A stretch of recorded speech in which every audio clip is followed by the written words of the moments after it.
Hi రమ్మమ్మ. Hi రా, వచ్చి కూర్చుందిరా. ఏంద్రా నేను వస్తున్నానని చేలు కూడా పెట్టలేదా?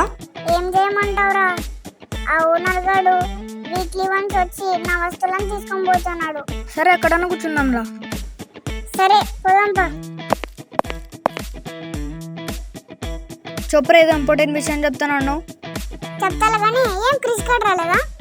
క్రిష్ ఏమో తెలుసు, నువ్వు కాల్ చేసినావా? నేను క్రిష్ గానికి కాల్ చేసిన, అయినా వాడు రాలే. సర్లే, నేను క్రిష్ గానికి తర్వాత చెప్తాలే. ఏదో ఇంపార్టెంట్ విషయం చెప్తాను. అది నేను పెదవన్న అయిపోయినాన్రా, రెంట్ కట్టడానికి డబ్బులు లేవురా. నా పరిస్థితి కూడా అంతేరా. నీకు తెలుసా, నేను కొన్ని వీక్స్ నుంచి ఫుడ్ లేక ఇన్స్టంట్ నూడిల్సే తింటున్నా. రే మనమే ఇట్లుంటే రిషిగాడు చాలా దారుణం రా. వాడు కుంభలు కుంభలు తినే పందిరా. సరేలే కానీ ఏ మ్యాటర్లో కొందాం చెప్పు. మనకి ఇప్పుడు కావాల్సింది అంటే నాకేం అర్థం కలే. డబ్బు రావాలంటే మనం ఏదో ఒక పనిలో చేరాలి కదా. మనం ఒక గ్యాంగ్ లో చేరదాం రా. రే రిస్క్ అయిద్దేమో రా. రిస్క్ అవుతుందిరా, మళ్ళీ తప్పదు. నువ్వు చెప్పిన గ్యాంగ్ విషయం ఏదో బాగుంది కానీ మనకు గ్యాంగ్ గురించి అంతగా తెలీదు. మళ్ళీ గ్యాంగ్లో చేర్పించేది, అక్కడికి తీసుకెళ్లేది ఎవరు?